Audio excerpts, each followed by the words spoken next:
We are coming up on our 200th episode of the Second Act Success Career Podcast. To celebrate, I will be answering your questions on our 200th episode. To submit a question, DM me on Instagram. I'm at Second Act Success. Or you can send an email to info@secondactsuccess.co. Thank you for listening along for almost 200 episodes. I can't wait to answer your questions in this special celebration episode of the show. Over the past few years, the entertainment industry has been going through a wild transformation. From the rise of streaming platforms like Netflix and Disney Plus to labor strikes, shrinking budgets, and the political atmosphere, the world of TV and film has become increasingly uncertain. As a former TV producer, I have seen this shift up close. In the last year alone, I have received message after message from friends, colleagues, and fellow creatives that are asking me the question, how did you make the switch? Because I was able to make a switch out of television production into entrepreneurship. I actually did this before the world started shifting. I stepped away from producing shows and into building something of my own. On this episode of the podcast, we are going to focus on the entertainment industry, production jobs, and how creatives can make a creative pivot into launching a business of their own. Are you ready to quit your 9-to-5 job and start a business of your own? Well, you're in the right place, my friend. Welcome to the Second Act Success Career Podcast. I am your host, Shannon Russell. I am a former television producer turned business owner, career transition coach, and boy mom. My mission is to help you produce your best life. This podcast will teach you how to get from where you are now to where you want to be, and how to build a business that fits your life and lights you up. Let's get started. Welcome back to the show. I am Shannon Russell, and yes, I am a former television producer. I produced television shows for 16 years for big studios, production companies, and online networks. It was my dream job, as I have mentioned many times here on the show, but when I became a mom and I started to see how much I was away from my kids, the long hours, the travel, the hustle, the stress, I decided to make a change. And I made that career transition and I leapt into entrepreneurship. I opened my first business, which led to my second business and my podcast and my book and my speaking career and everything else. So I want to talk about how creatives, artists, people in any kind of industry that entertains and creates and brings joy to people's lives, how these creatives can actually take their skills and experience and pivot so they can bring their talents to people in a different way. Let's get started. If you are someone in the entertainment industry, if you are an artist, if you are in production, if you are in graphic design, if you are an animator, if you are anyone in the arts and entertainment industry, then you may have been affected by burnout, layoffs, paused production schedules, and just that simple desire, like I had, to want more autonomy, to want more freedom. Because working in that industry, there is a lot of hustle. There is a lot of stress. There is a lot of pressure. And yes, it's creative and it's fun and you're using your talents, but there's also a lot of politics involved. And I say that in meaning it's who you know. That's how you get your next job. You need to network. You need to have connections. And when productions are slowed and scripts aren't getting greenlit and there are writer strikes and budget cuts and all of the things that really halts Hollywood. It really does halt everything. And then that leads to even more stress. In this industry, for the most part, you are freelance. You are consulting on projects. You are job to job. There's always that underlying pressure of where your next paycheck is coming from. And I have experienced that personally for my whole career. Literally, since I graduated college, I have had to worry about the next project. And even when I left my successful television production career, I went into entrepreneurship, and guess what? I still have to worry about that because I am the business owner. I am the boss. I am working for myself. So I am used to that hustle and bustle culture, which a lot of people probably find very odd and not very stable, but I am just used to it. But the industry has changed even more so now with everything that's going on. And so I've been hearing a lot more from friends, former colleagues, people I haven't talked to in 20 years who have reached out to say, how did you do this? How did you make this change? And how did you open up a business? I need help. Basically, tell me how you did it.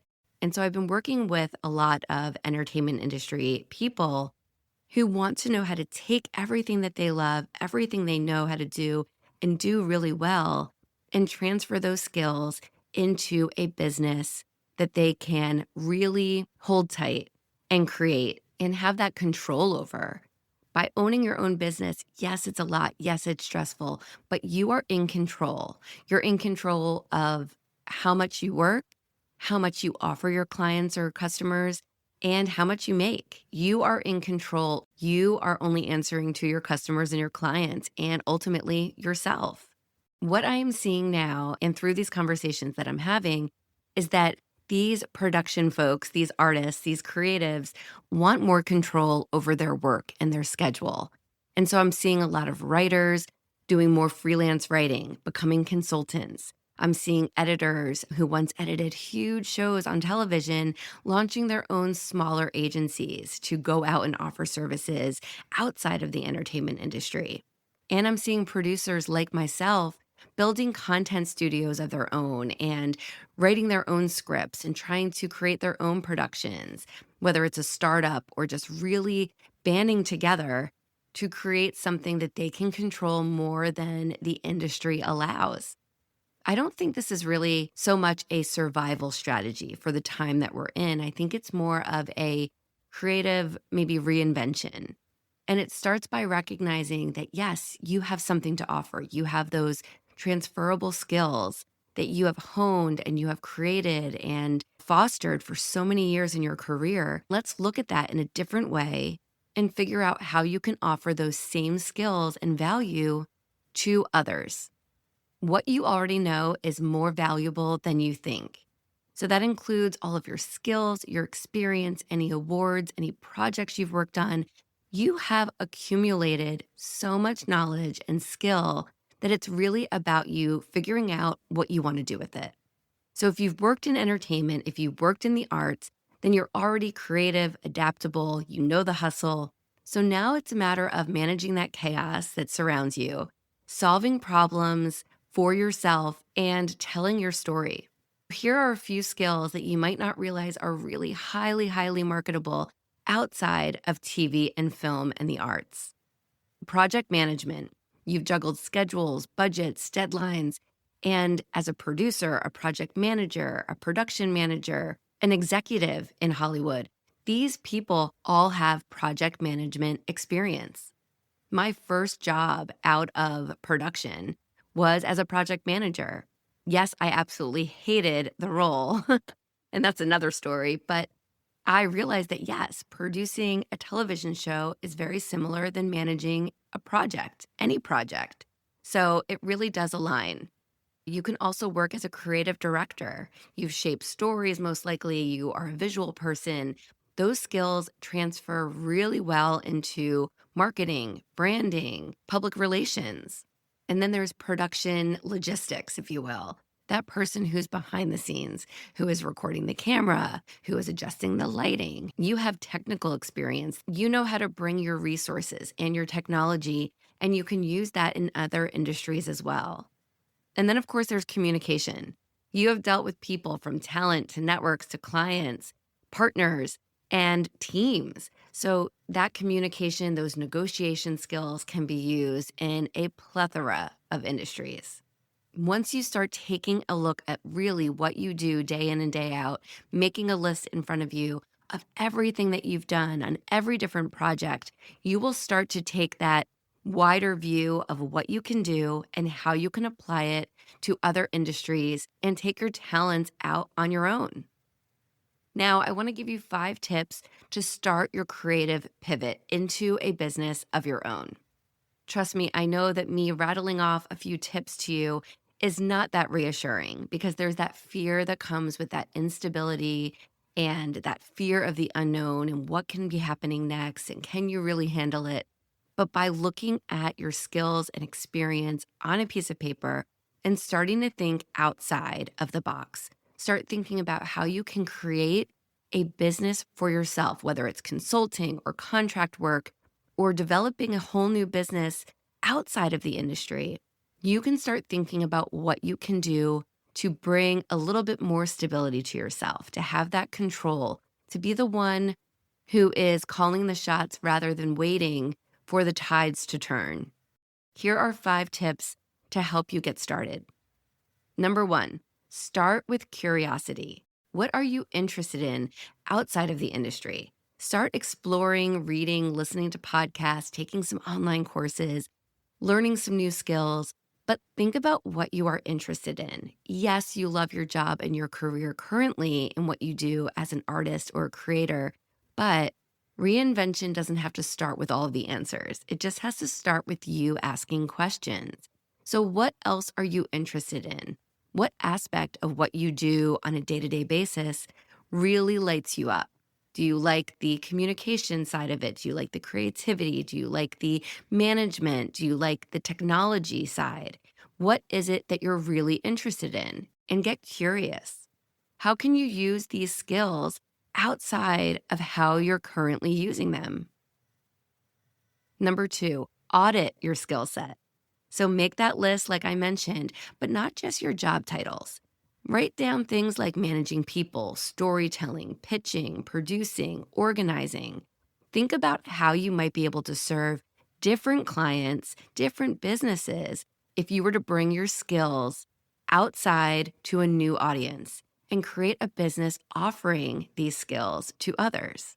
Number 3, leverage your network. You are not starting from scratch, and I will shout that from the rooftops. You are starting from experience. Reach out to people doing the work that you admire, whether they're in the entertainment and arts industry or if they're outside of it. Set up calls, ask questions, offer help, and ask for help. Opportunities come from people. Just like I mentioned, former colleagues and friends of mine are reaching out to me and have been for quite some time about help. They know me, they trust me, and they know that they can ask for a favor. So think about who you can lean on and who you can reach out to as well.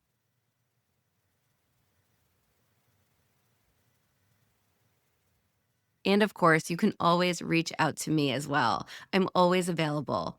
On LinkedIn, I'm at Shannon Russell Career Coach. On Instagram, I'm at Second Act Success.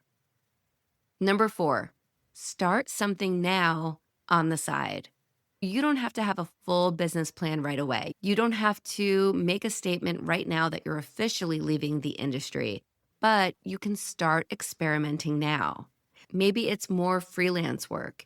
Maybe it's starting a side hustle in whatever industry you're thinking about next. Maybe it's starting a blog or writing a newsletter. Maybe you want to start a short-term consulting gig now. Why not try these mini pivots now? Because that will help you get clarity around how a new business that you could create yourself would look. And the more you learn before you leap, the more confident you will be. Number 5, reframe the narrative. I understand. Trust me, I have been there and I have spoken to so many friends in your situation. Leaving TV or film or the arts doesn't mean you're giving up who you are. Yes, it was probably your dream since you were younger. It was definitely my dream since I was probably 5 years old. But here's a little advice. When I chose to leave television and go into entrepreneurship, I looked at it as a celebration. I decided to look at what I accomplished instead of what I was giving up, what I was walking away from. I actually accomplished my childhood dream. I worked in the industry. I have experiences. I have stories to tell for years and years, but I wanted something else. I wanted to evolve. And whether you're choosing to walk away or evolve, or whether the industry and the state of our world right now is forcing you to look at things differently, either way, you are moving forward. Reinvention is not failure. It's a creative act. You're taking everything, the person you are, and you're reframing it, and you're just twisting it, changing it, and you're pivoting into something new. It's a new chance for reinvention, a new chance to use your skills and offer something to the world in a different way. And you are not your career. You are still the same person. You are just making this transition to fulfill yourself in different ways and give yourself that second act. Okay, those were my 5 tips on how to make that creative pivot and start thinking about what's next. And now I just want to remind you again that you are not alone. All across the country, all across the world, industries are changing. There is just a time of change right now. In 2025, when I am recording this episode, there's a lot of uncertainty happening. So you're not alone in what's going on, and that's actually really good news. The entertainment and arts industry is changing, but so are we. And in this shift, there's an incredible opportunity for you to really build a business of your own that maybe feels a little bit more aligned to where you are in your career and in your life right now. You can create more flexibility, more creativity. You can work with who you want. You can really set yourself up for a second act that is on your terms 1000%. So, my friend, use this change in the world, change in the industry as a positive. Spin it to work in your favor. And whether you're about to launch something of your own, consult for others, build a business, or just explore what life will look like if you do make that change, now is a time to start thinking about it, start making some moves, and start pivoting towards your purpose on your own terms. And of course, if you are not sure where to start, reach out to me. I currently have a free masterclass you can go watch right now. It's at secondactsuccess.co/secrets. I share my 3 secrets for leaving your day job and starting a business in 3 months. You can go watch it for free right now. You'll also get my business startup checklist, which is a free resource. I will link to it in the show notes below as well. And of course, you can book a free strategy call with me anytime. That link will be in the show notes, or you can go to my website, secondactsuccess.co. I hope this episode gave you a little inspiration, a little positivity in a world where things don't seem so certain. And I know that at the end of the day, we are still creatives. We are artists. We are producers. And we can produce our own lives, just like we've done in the entertainment and arts industry. Thank you for listening, and I will see you on the next episode of the Second Act Success Career Podcast. Thank you. If you are dreaming of quitting your 9-to-5 and starting a business that gives you freedom and flexibility, don't miss my new free masterclass. It's called 3 Secrets to Escape Your Desk Job and Set Up Your Dream Business in 3 months. I will show you how you can take your skills and experience from your job and create a business you love. Grab your spot now at secondactsuccess.co/secrets. That's secondactsuccess.co/secrets. Your second act starts here.